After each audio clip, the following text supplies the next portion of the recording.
Gandara bala bala bala. Hanya kepadamu kami berserah ya Aba ya Bapa. Biarlah kerajaanmu yang datang dan kehendakmu yang terjadi di dalam hidup kami ini. Mari kita berdoa bersama-sama. Ulangi seperti apa yang saya ucapkan. Bapa kami yang ada di dalam surga, dikuduskanlah namamu. Datanglah kerajaanmu. Jadilah kehendakmu di bumi ini seperti di dalam surga.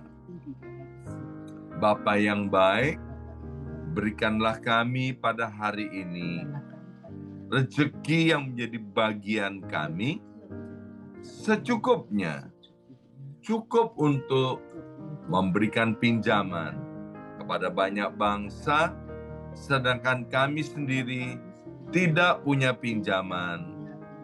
Cukup untuk menjadi saksi Tuhan, mulai dari Yerusalem, Yudea, Samaria, sampai ke ujung-ujung bumi.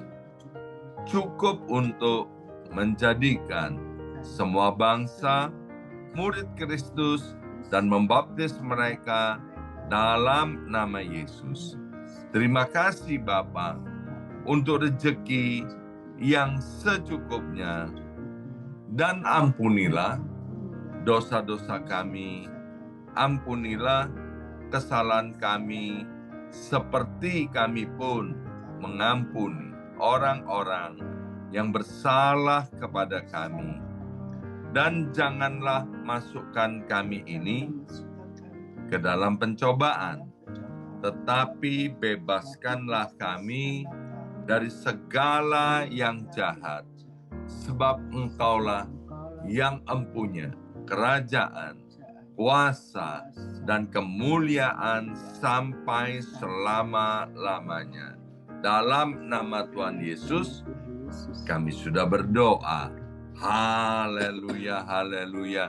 Mari Bapak Ibu sekalian, sekarang kita bersama-sama secara serempak dan serentak kita akan menggemakan Mazmur 91 dengan suara yang keras, dengan suara yang lantang dari tempat kita masing-masing. Alkitab berkata, mati dan hidup dikuasai oleh lidah. Siapa suka menggemakannya akan memakan buahnya. 2, 3. Mazmur 91.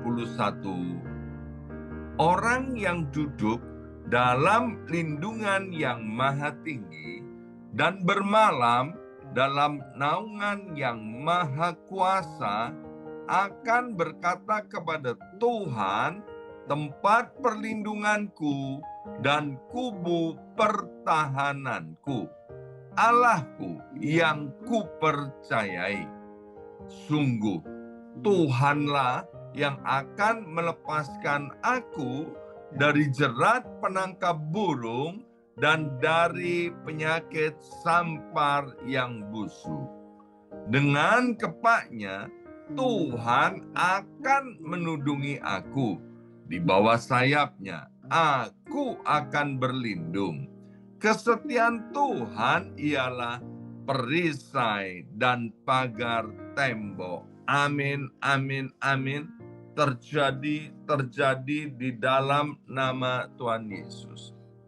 Aku tak usah takut terhadap kedahsyatan malam, terhadap panah yang terbang di waktu siang, terhadap penyakit sampar yang berjalan di dalam gelap, terhadap penyakit menular yang mengamuk di waktu petang. Walau 1.000 orang rebah di sisiku dan 10.000 di sebelah kananku, tetapi itu tidak akan menimpa aku. Aku hanya menontonnya dengan mataku sendiri dan melihat pembalasan terhadap orang-orang fasik. Sebab Tuhan ialah tempat perlindunganku, yang maha tinggi telah kubuat tempat perteduhanku. Amin, amin, amin. Terjadi di dalam nama Tuhan Yesus. Malapetaka tidak akan menimpa aku dan tulah tidak akan mendekat kepada kemahku. Sebab malaikat-malaikat Tuhan akan diperintahkan oleh Tuhan kepadaku untuk menjaga aku di segala jalanku. Para malaikat Tuhan akan menatang aku di atas tangannya, supaya kakiku jangan terantuk kepada batu. Singa dan ular tedung akan aku langkai. Aku akan menginjak anak singa dan ular naga. Amin, amin, amin. Terjadi di dalam nama Tuhan Yesus. Sungguh hatiku melekat kepada Tuhan, maka Tuhan akan meluputkan aku, Tuhan akan membentengi aku, sebab aku mengenal nama Tuhan. Bila aku berseru kepada Tuhan, Tuhan akan menjawab. Tuhan akan menyertai aku dalam kesesakan. Tuhan akan meluputkan aku dan memuliakan aku. Dengan panjang umur akan Tuhan kenyangkan aku dan akan Tuhan perlihatkan kepadaku keselamatan daripadanya. Amin, amin, amin. Terjadi di dalam nama Tuhan Yesus. Kami mengucap syukur untuk waktu dan kesempatan yang indah ini, ya Aba, ya Bapa. Engkau bisa anugerahkan kepada setiap kami kekuatan dan kesehatan. Dan sebenarnya kami mau buka hati kami untuk ditaburi oleh benih kebenaran firman Tuhan. Berkati hamba firman-Mu, Pastor Eliseba Sutopo, dalam nama Yesus. Yang siap diberkati oleh firman Tuhan, angkat jempolnya ke depan, katakan amin 3 kali. Amin, amin, amin. Salam kebangkitan, salam penuaian. Semangat pagi. Semuanya semangat pagi. Apa kabarnya Bapak Ibu sekalian? Tanpa terasa kita sudah masuki hari terakhir di bulan Mei 2024, ya. Saya percaya itu semua karena anugerah Tuhan. Dan hari ini kembali kita akan dilayani oleh hambanya, yaitu Pastor Eliseba Sutopo. Shalom Pastor Eliseba Sutopo. Apa kabarnya? Shalom Pastor Yongki. Iya, silakan Pastor Eliseba. Halo semuanya, selamat pagi untuk yang berada di Amerika, selamat sore untuk yang berada di Indonesia. Senang sekali kita bisa berkumpul bersama-sama. Dan seperti yang tadi disebutkan Pastor Yongki, hari ini hari terakhir di bulan Mei, jadi tidak terasa sebentar lagi tahun 2024 ini sudah tinggal separuh saja.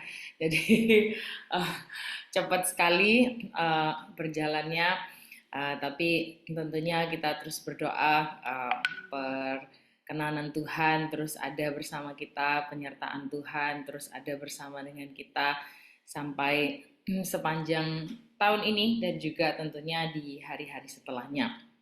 Oke, di hari ini kita akan melihat sedikit kenyataan yang kita alami, Bapak Ibu Saudara sekalian, dan apa sih yang firman Tuhan katakan tentang itu.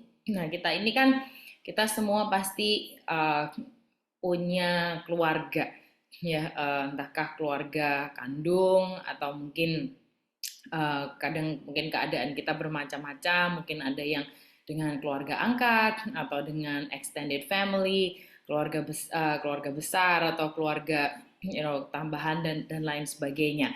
Nah, kita tuh pasti hidup dikelilingi oleh orang lain di sekitar kita. Nah, saya nggak tahu sambil kita merenungkan ya, berapa dari Anda yang pernah punya good intention atau maksud baik gitu ya untuk orang-orang di sekitar kita. Pastilah ya kita itu punya. Nah, pernahkah Anda mengalami bahwa gini, Anda tuh punya good intention, punya maksud baik, ya, atau kita merasa kita sudah punya good intention, tapi malah ada problem gitu, atau good intention kita itu tidak diterima dengan baik, atau malah tidak sesuai dengan apa yang kita harapkan gitu. Saya rasa kita semua pasti pernah mengalami ya kalau kalau hidup bersama dengan orang lain atau menjadi bagian dari sebuah keluarga itu pasti pernah terjadi gitu.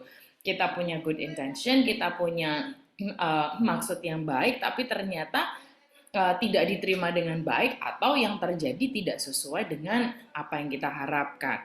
Nah, kadang-kadang secara sengaja atau tidak, disadari atau tidak, sesuatu yang datang dari good intention itu bisa keluar sebagai ekspektasi.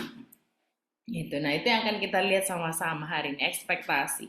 Jadi, kadang-kadang sengaja atau tidak, disadari atau tidak, sesuatu yang datang dari good intention bisa kemudian keluar atau tertangkap oleh orang lain itu sebagai ekspektasi. Nah, hari ini di sekitar saya ini sebenarnya ada beberapa barang.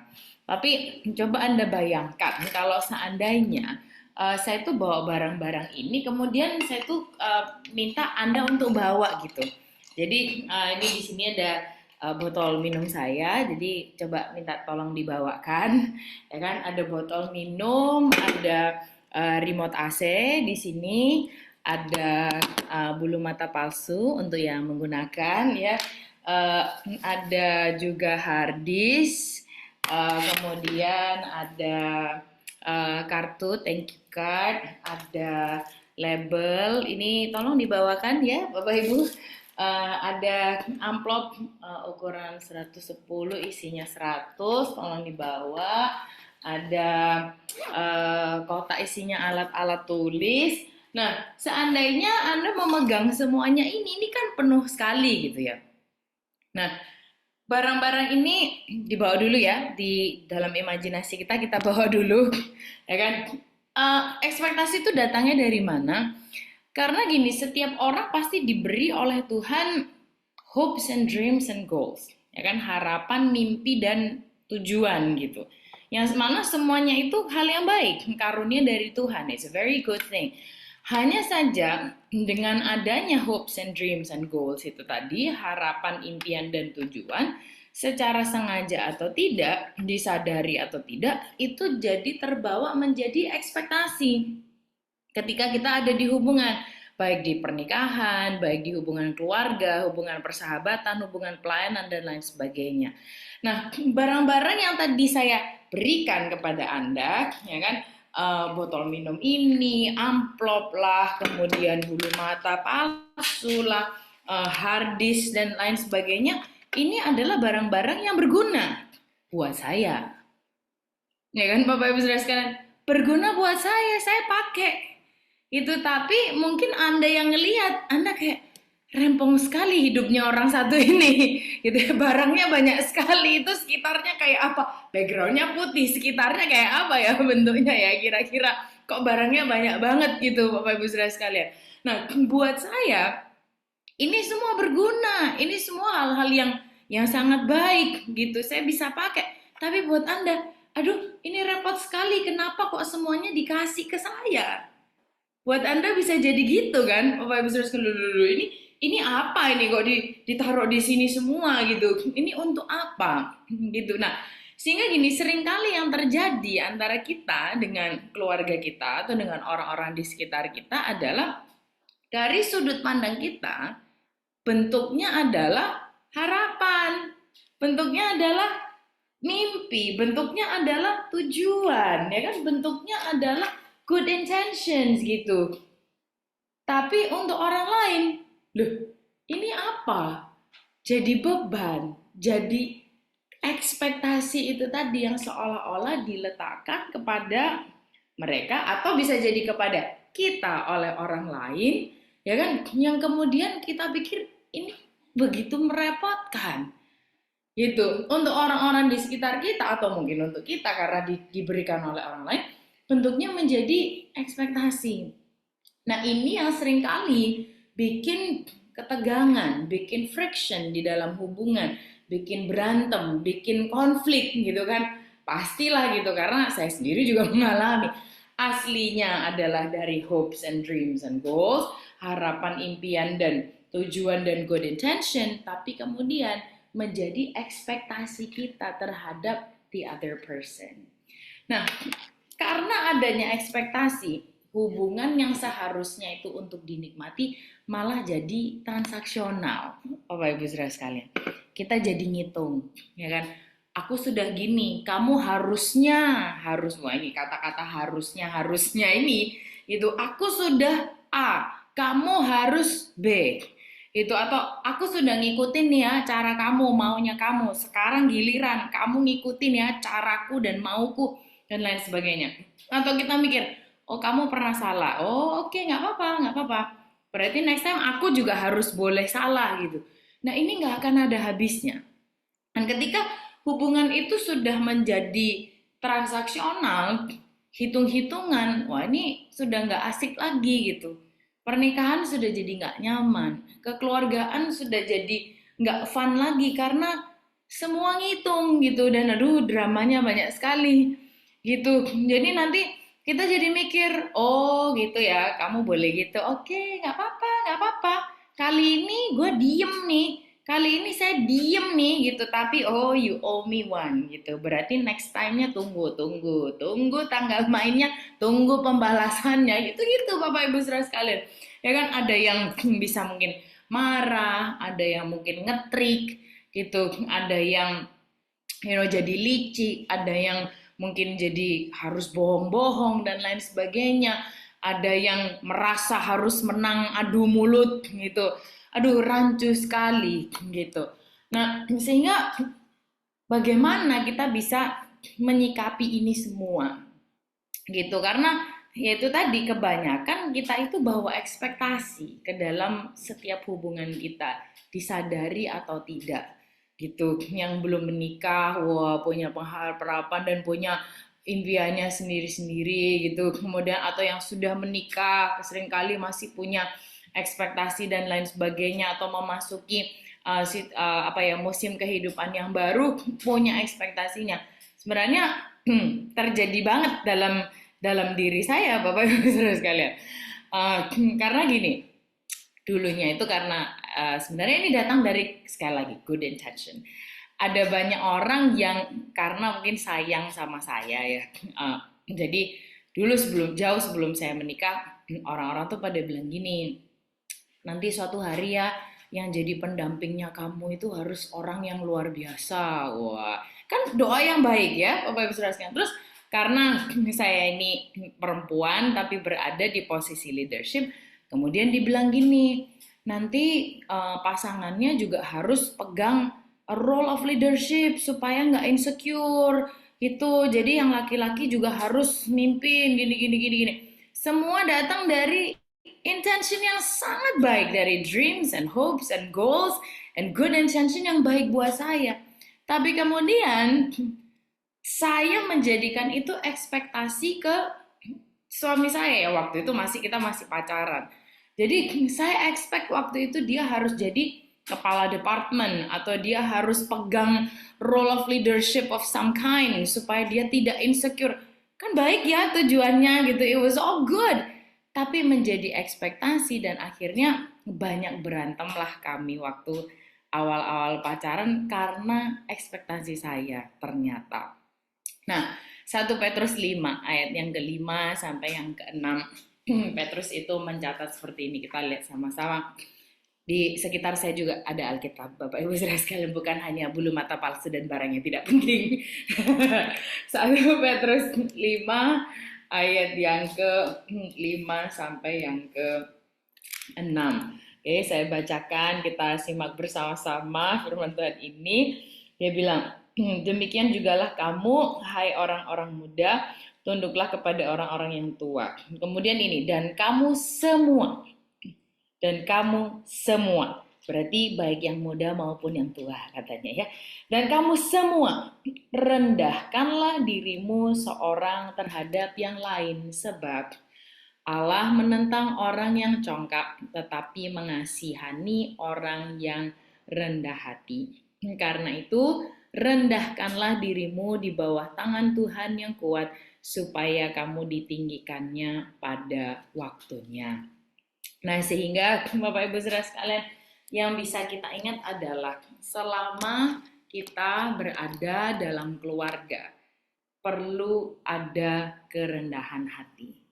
Selama kita berada dalam keluarga, kita perlu ada dalam kerendahan hati. Oke, sekali lagi saya ulang. Selama kita berada dalam keluarga atau dalam hubungan apapun itu bentuknya, persahabatan, pelayanan, atau kerjasama, atau pekerjaan dan lain sebagainya. Selama kita berada dalam hubungan, kita perlu ada dalam kerendahan hati.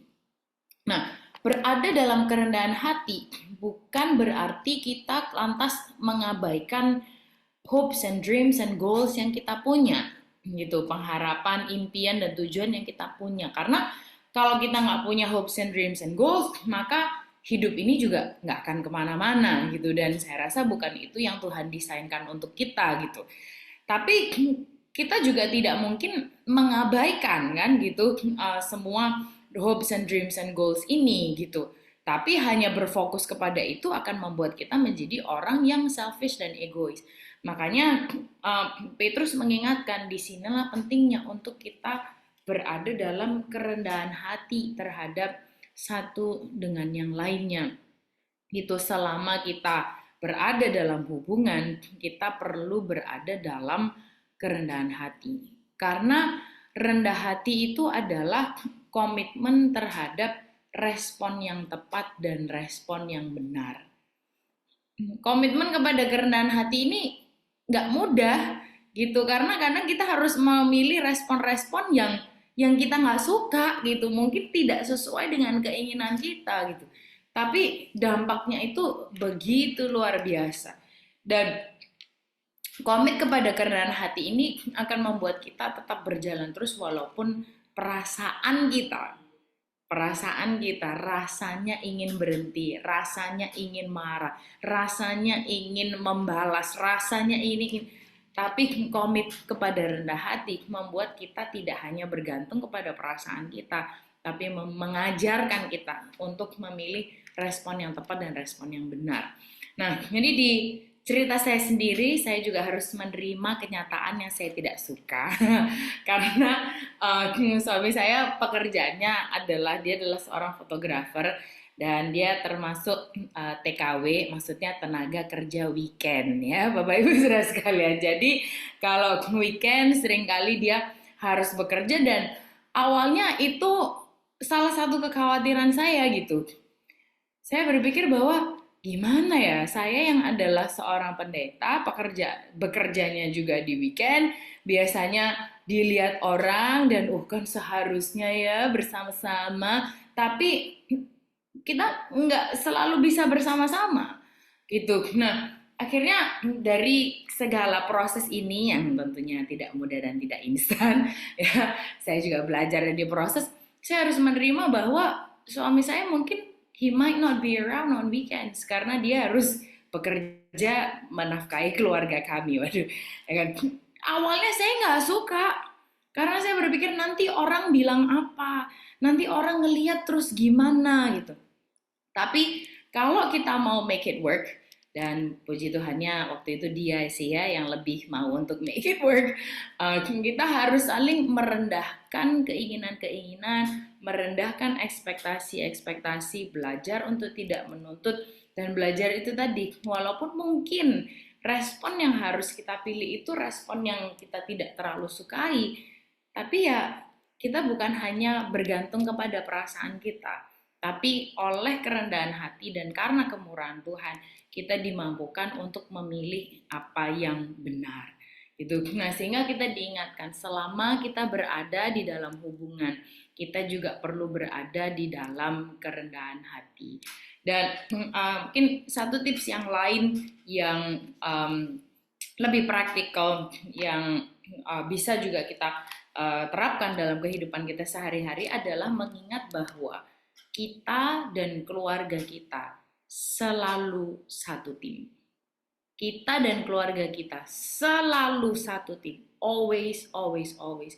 Kita dan pasangan, kita dan anak, always one team. Selalu satu tim. Karena nggak jarang orang itu melihat mungkin dalam situasi-situasi tertentu, khususnya waktu lagi ada konflik, lagi ada berantem, kita ngeliatnya, oh kamu gitu ya, oke, kalau kamu boleh gitu, nanti next time-nya aku boleh. Jadi seolah-olah kita lawan mereka.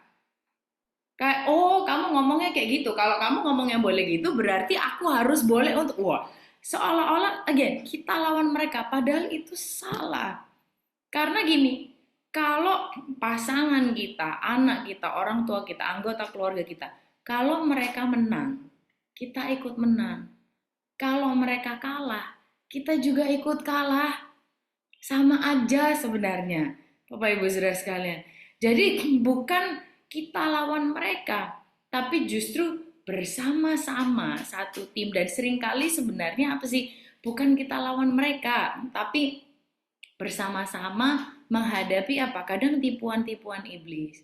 Kadang mungkin sikap-sikap yang kurang baik. Kadang mungkin attack yang mungkin sebenarnya datangnya itu dari luar, kemudian itu ngefek ke atau harus kita hadapi dan lain sebagainya. Jadi kita perlu ingat bahwa kita dan anggota keluarga kita itu satu tim, always always one team. Tidak pernah kita lawan mereka, tapi bersama-sama menghadapi apapun yang harus dihadapi. Nah, makanya yang dicatat tadi oleh Petrus, dia bilang bahwa kamu semua rendahkanlah dirimu seorang terhadap yang lain. Di dalam bahasa Inggris kan dikatakan clothe yourselves, all of you, with humility. Jadi clothe yourselves seperti orang tuh kayak mengenakan sesuatu, ya kan? Seperti kita mengenakan kaos ini, atau mungkin kita mengenakan jaket, mengenakan scarf atau apapun itu, mengenakan sesuatu atas diri kita, sehingga clothing ourselves dengan sengaja, deliberately meletakkan kerendahan hati antar satu sama lain. Nah, sehingga kerendahan hati ini memang bukan sesuatu yang otomatis langsung bisa terjadi gitu, tapi kerendahan hati ini seperti yang dikatakan oleh Petrus, sesuatu yang harus dengan sengaja memang kita lakukan, kita pilih, dan kita kenakan dalam keseharian kita.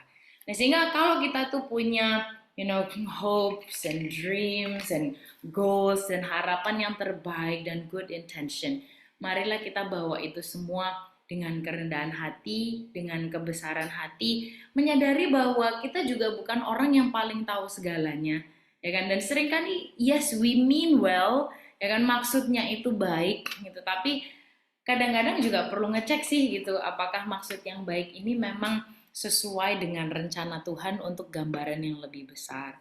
Nah, kalau kita menghadapi ekspektasi, ya kan, atau mungkin kita yang kena ekspektasinya orang lain, sama halnya Petrus mengingatkan, kenakanlah kerendahan hati dan kebesaran hati. Nah, sehingga kita juga bisa mengingat selama kita berada di dalam hubungan, di dalam keluarga, kita juga harus memilih untuk berada di dalam kerendahan hati.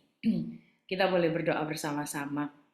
Kita pejamkan mata kita. Tuhan Yesus, terima kasih untuk nasihat firman Tuhan hari ini dan reminder untuk kami semuanya, termasuk hamba-Mu ya Tuhan, di hari ini, bahwa selama kami berada dalam sebuah hubungan, kami juga perlu berada dalam kerendahan hati.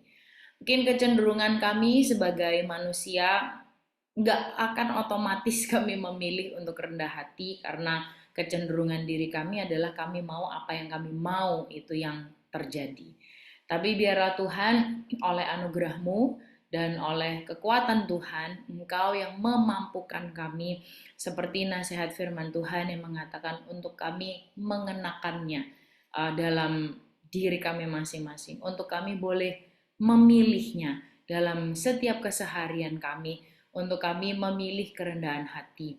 Dan seberapapun baik intention atau maksud atau ekspektasi yang Tuhan izinkan untuk kami punya harapan, mimpi, cita-cita, yang Tuhan izinkan untuk ada dan timbul dalam hati dan pikiran kami, kiranya semuanya itu boleh terjemahkan untuk orang-orang sekitar kami bukan sebagai ekspektasi atau tuntutan, tapi lewat sikap kami Tuhan, kami boleh menyampaikannya dengan cara yang terbaik, untuk supaya ini bukan malah menjadi sandungan atau menjadi sumber konflik, tapi ini justru boleh menjadi pemicu untuk setiap relationship di sekitar kami menjadi lebih baik lagi dan menjadi semakin serupa dengan Yesus saja.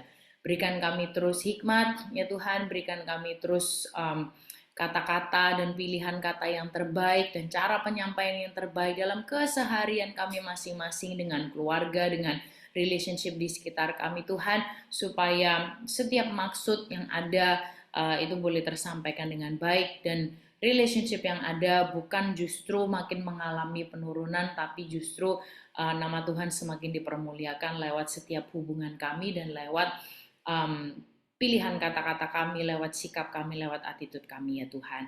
Aku berdoa memberkati setiap relationship yang ada, baik hubungan pernikahan, hubungan keluarga, hubungan orang tua dengan anak, hubungan saudara, hubungan persahabatan, hubungan pelayanan, dan lain sebagainya Tuhan, yang terrepresentasikan oleh hidup kami masing-masing di hari ini. Kiranya berkat Tuhan terus ada, cinta yang dari Tuhan terus membanjiri dan menjadi dasar dari setiap hubungan yang ada, dan biarlah kami semua dan sikap kami boleh terus dibentuk untuk semakin menjadi serupa dengan Yesus saja. Terima kasih ya Tuhan, hanya di dalam nama Tuhan Yesus kami berdoa. Amin.